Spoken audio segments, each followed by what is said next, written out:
everyone, welcome to today's session, which is the continuation of the previous related topics on relations. Now we'll consider the next exercise problem on the relations, where it is given that we have two sets, A with the element 1, 2 and 3 and the set B with the three elements 2, 4 and 5, and it is said that determine, what you need to identify or determine, it is size of A cross B. What is A cross B? We all know that A cross B is nothing but Cartesian product set. Yeah. So the size of it. And then the second point, the second question, sub question that you need to identify or determine is number of relations from set A to B. You know what is a relation already. Relation is nothing but a subset of the Cartesian product. Correct? There is a relation between A and B, so that we have already discussed in the previous session.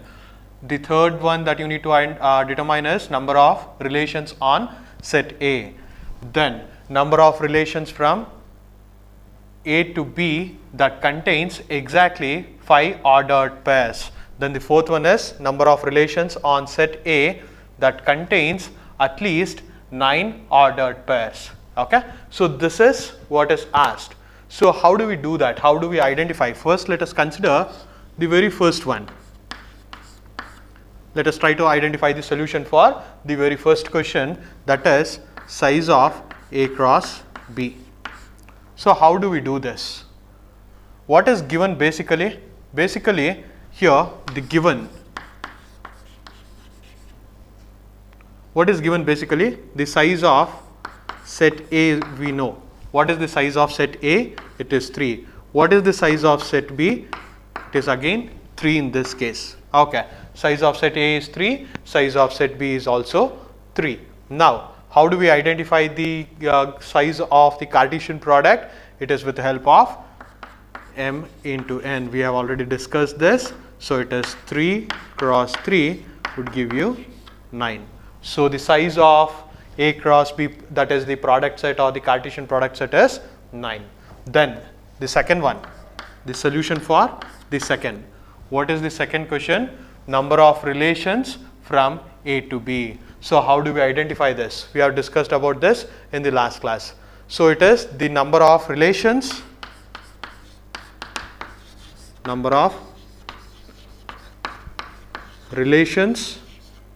from set A to set B is given by what? It is given by 2 to the power of Mn.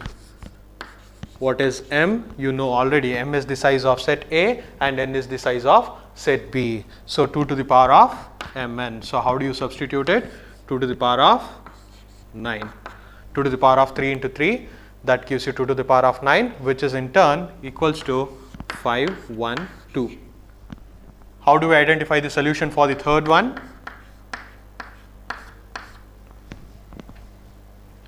Solution for the third question, that is number of relations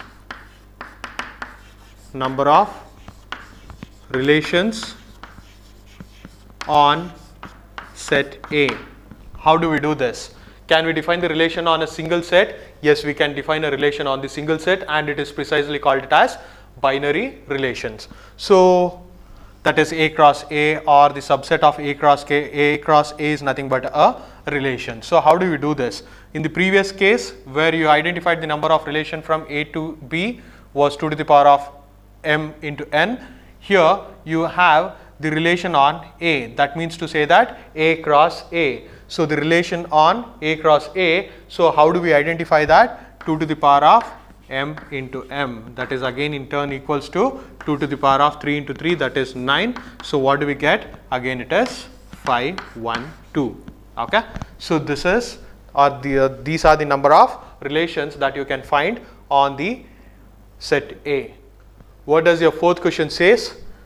The solution for the fourth question, that is number of relations. I will just represent the relation with R. Number of relations from A to B. That contains, you already know this half of the question, you already know the solution for this half of the question, number of relations from A to B, you already know that with the help of the solution by the for the second question. Then what is the next half of it? That contains exactly 5 ordered pairs. We all know that relation is nothing but a set of ordered pairs. So here you need to identify the particular relation which contains exactly 5 ordered pairs. So how do we do this? How do we do this? So how many ordered pairs do we have in A cross B? Because the relation is nothing but the subset of A cross B, that is the Cartesian product set. So the total number of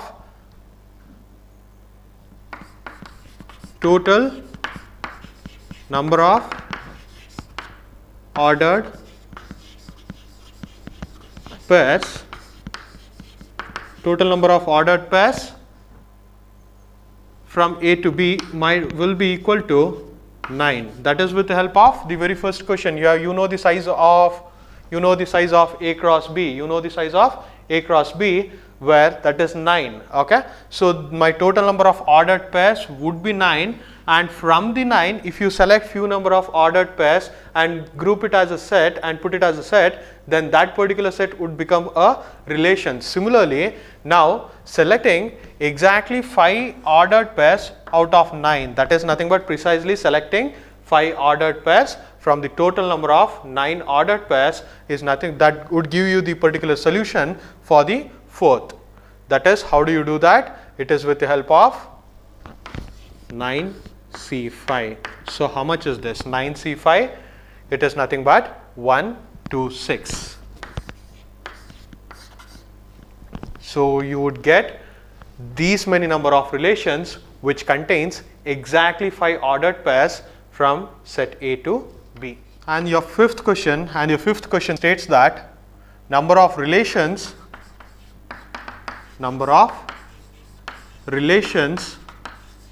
on set A. Okay, on set A, you already know that number of relations on set A. How much is it? You know by the help of the given solution for the third question.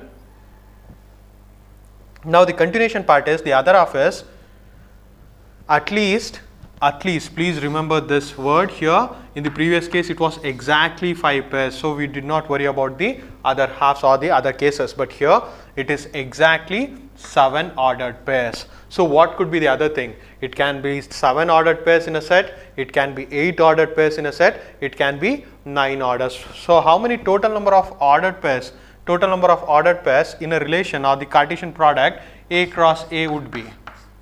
In the previous case, A cross B, you knew it was 9. Here it is M into M again, so which is in turn 3 into 3, that is 9 again. So we have total number of ordered pairs are 9, out of which I need to identify the relation which contains 7, which contains 8 and 9 number of ordered pairs in that. So how do we do that? This is with the help of 9C7.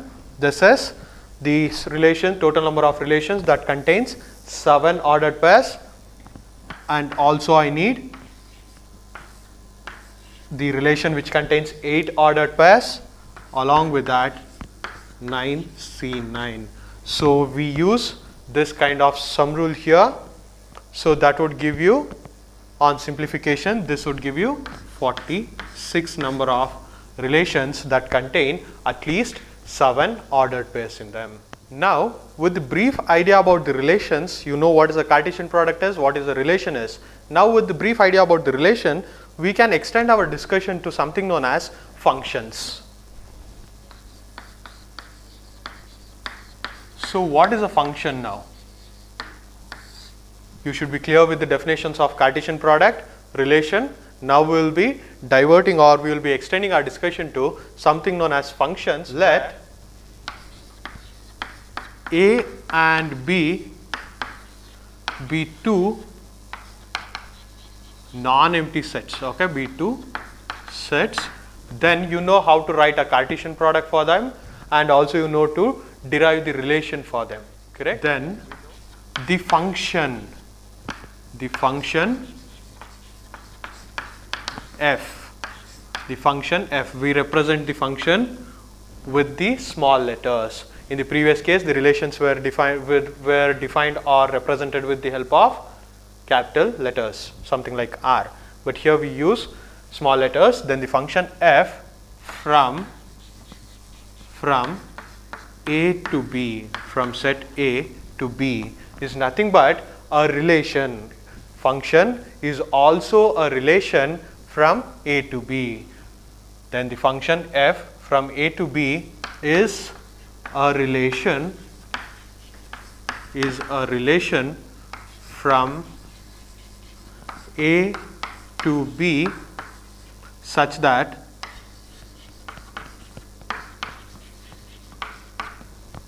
for each A or every element A that belongs to set A. Please pay attention here. Please listen to this definition.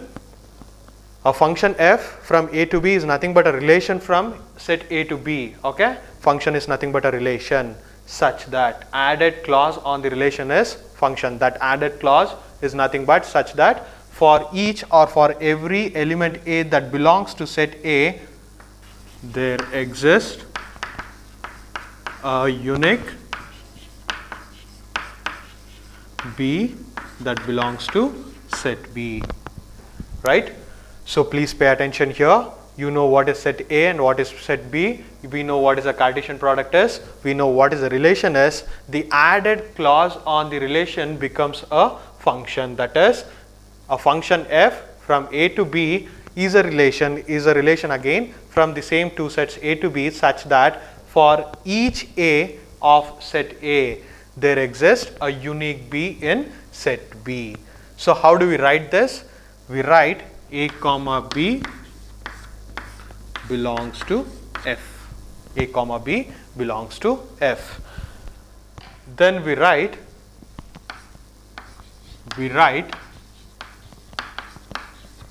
B is equals to F of A.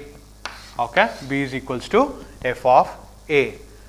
Here B is called, here please remember this, here B is called image. Okay, here B is called image of A. Element B is called the image of A, and A is called pre-image. A is called pre-image of B under the function f. Under the function f. Please remember this. B is the element of set B and A is the element of set A. Under the function, if I define this, B is equal to f of A, then the element B becomes the image of A and A becomes the pre-image of element B. A becomes the pre-image of element B. And also the element A is called the argument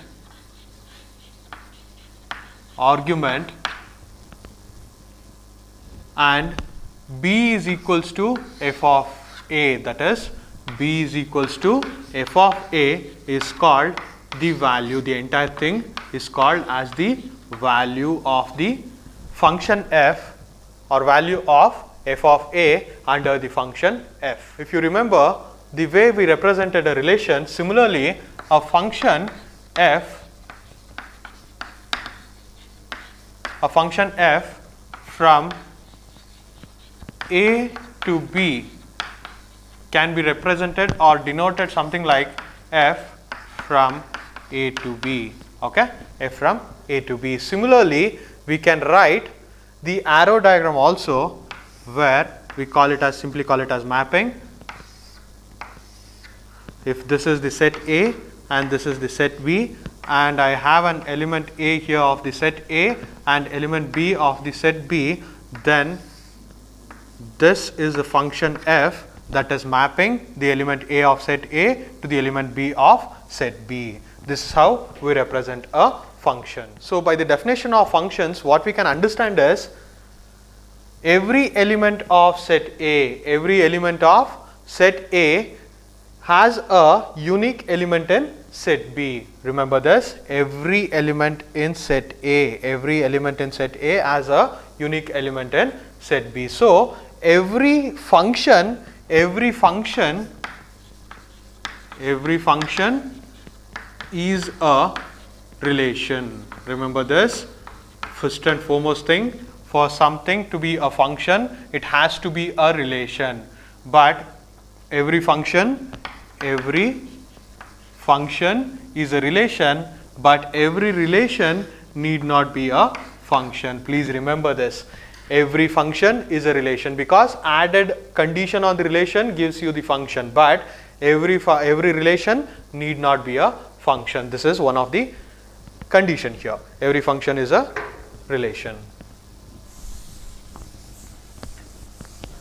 Next, in this, whenever we write a function f from a to b, what is a to b? A is a set and b is a set. So this is a to b function. So here this a is called as domain and b is called as codomain. Please remember these terminologies. A is called as the domain and b is called as the codomain. In case there is a subset of set B, for example, let me take an example here, something like this.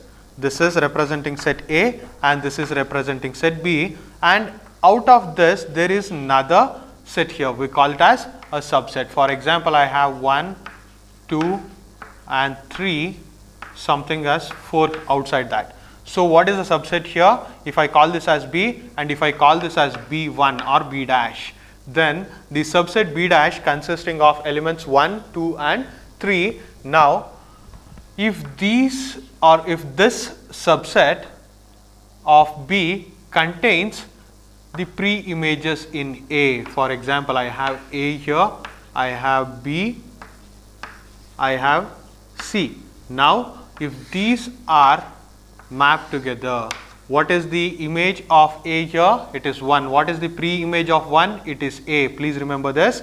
Image of A is 1.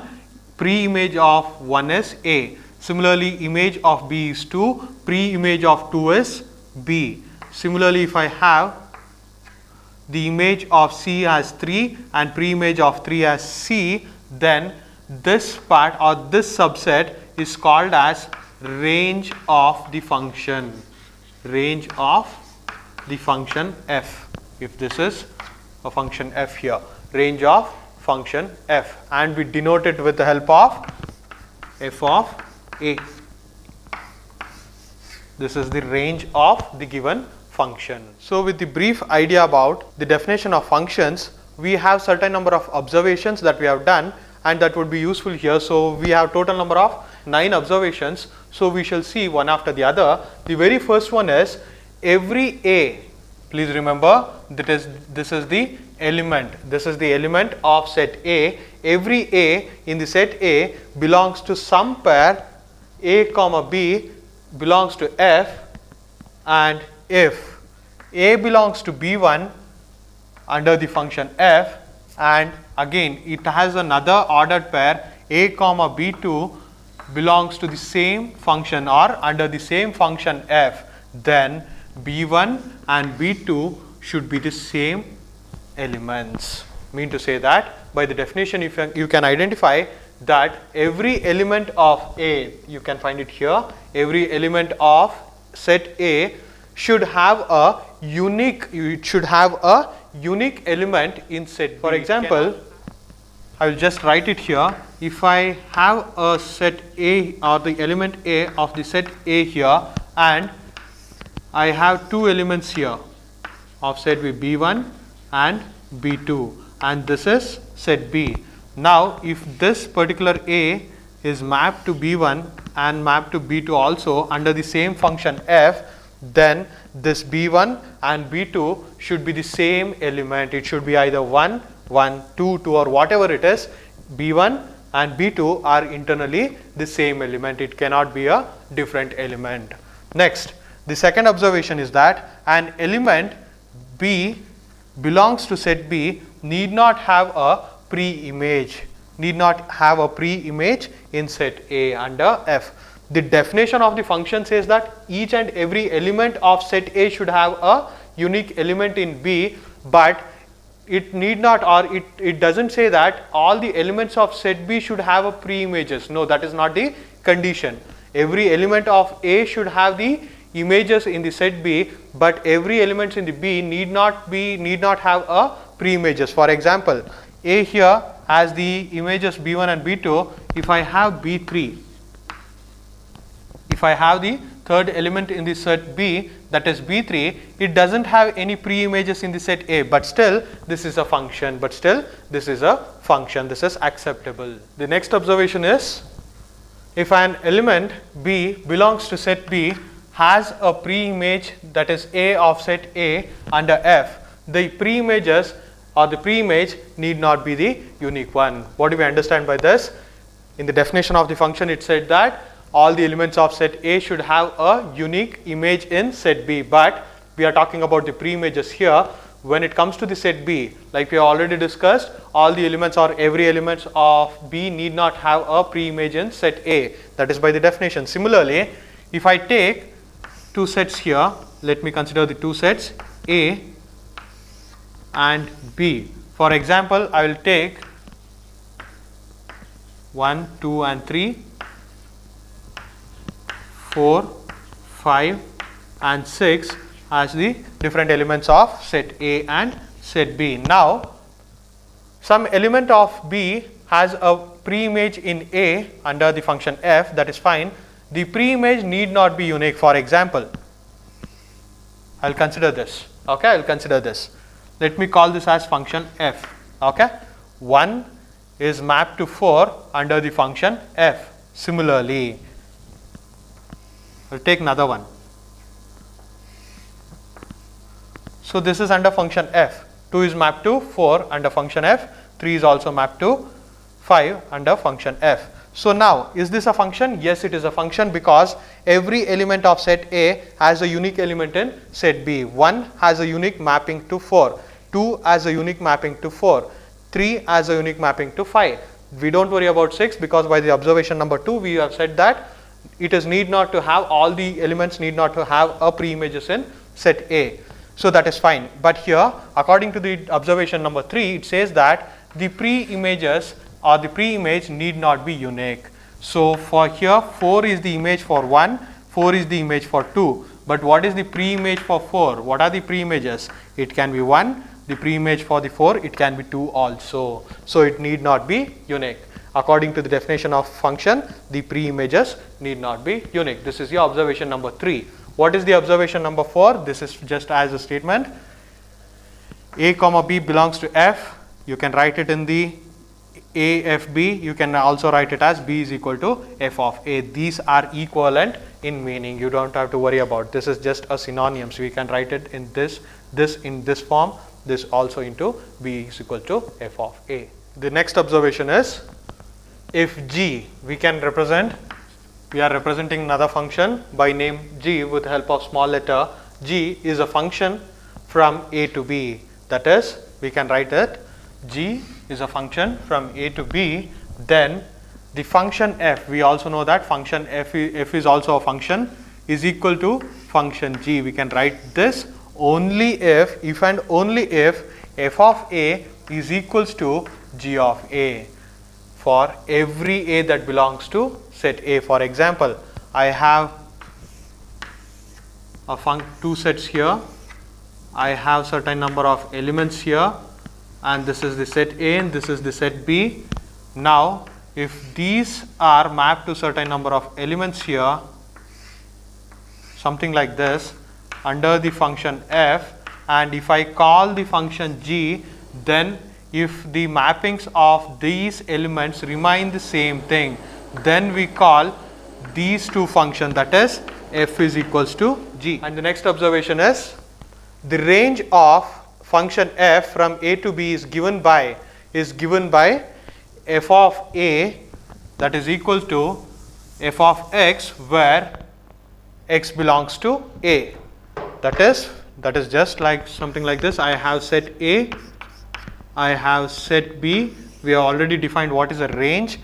Then if all the elements of set A are having the images, that is the subset of set B, something like this, we call this as a B, and I will call this as B1, or we can basically represent it as F of set A. this is the function f.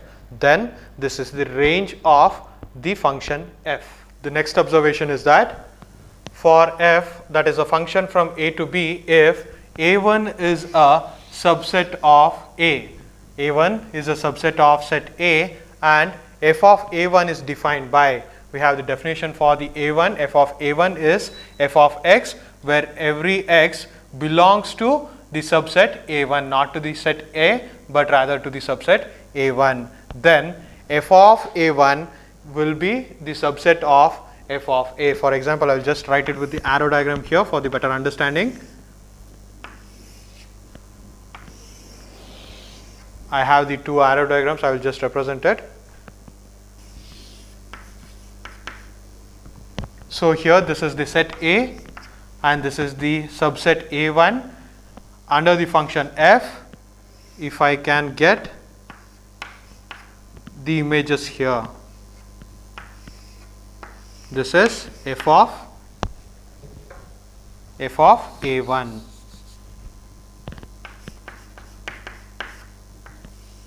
This is the subset f of a1. Next observation, for f, the function f from for a set A to B, if element B belongs to set B, f inverse B, please remember this, we have f inverse B, f inverse of B is defined by. So what is this f inverse B? You were very much familiar with f of A or something, where these elements A, B, whatever it is, this belongs to set A, then this would give you particular B in the set B, correct? F function on the element A would end up or would give you the element in B. But if you have f inverse, okay, that is f inverse on B, you should get the A, that is the element of set A. Similarly, we have written f inverse of B is equals to x that belongs to set A belongs to set A. Similarly, x belongs to set A, so f of that x should be equal to B. That is what we have represented here. Now, this is something like, I have two sets here, A and another B, and the element B here it is, and if I have the certain number of images here under the function f, then this is f inverse of B. So these are the pre-images of B, that is elements of set B. Next observation, that is the last observation of the following. For the function f from set A to B, if B1 is a subset of B, remember that B1 is a subset of B, then f inverse, that we are trying to identify the pre-images. F with the particular element would give you the image, but f inverse with the element of certain set would give you the pre-images. So f inverse of B1 is nothing but a subset of B, is defined by f inverse B is equals to x that belongs to A. So x that belongs to A, we are identifying the pre-images. So this x should belong to set A. F of x would belong to, that is the image of this x will always belong to that particular subgroup where we are trying to identify the pre-images. Then f inverse of B1 is a subset of A, correct? F inverse of B1 is subset of A. You can see it here with the help of arrow diagram. Set A, set B, B1 is a subset of set B, that is through the definition here, and identifying the pre-images of B1 would be f inverse of B1, that is defined by x that belongs to A. X might be the element of A here, then f of this x would give you something that is there in this particular subset B1. So this is the these are the observations, total 9 number of observations with the help of the definition of functions. So we'll conclude our discussions here for this session. We'll continue with the exercise problems and different cases in the next session. Thank you.